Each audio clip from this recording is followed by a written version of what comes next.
Beh, per il Veneto, per l'agricoltura veneta in questo caso, ci sono delle considerazioni da ricalcolare, cioè che quella della capacità produttiva e di rilancio del settore. Cioè, questo settore vuole e ha l'esigenza di essere considerato come forza produttiva del paese e non essere un settore parcheggiato in attesa di chissà che cosa. E quindi tutte le politiche che andiamo a reclamare non sono effettivamente solo sui costi, sulla tassazione o su quello che è l'aspetto di mercato, ma è proprio la considerazione, cioè considerare il settore agricolo un settore strategico e attivo.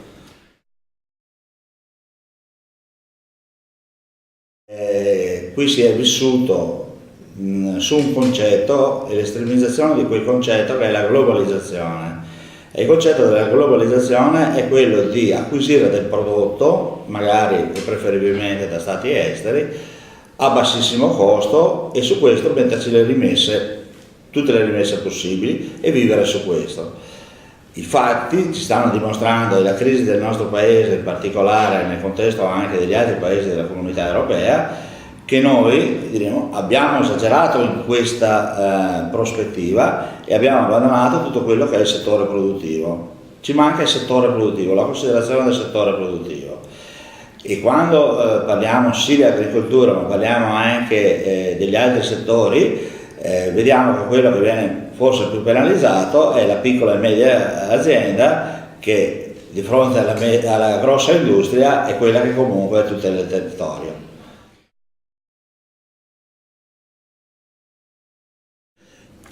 Sicuramente manca la visione, diremo, strategica economica, in quanto il settore agricolo è un settore parcheggiato in attesa che non si sa mai domani mattina per qualche altro motivo di interscambi generali, di crisi di mercati eccetera, bisogna riattivarlo. L'azienda agricola ne soffre parecchio perché viene penalizzata nella progettazione a medio e lungo termine.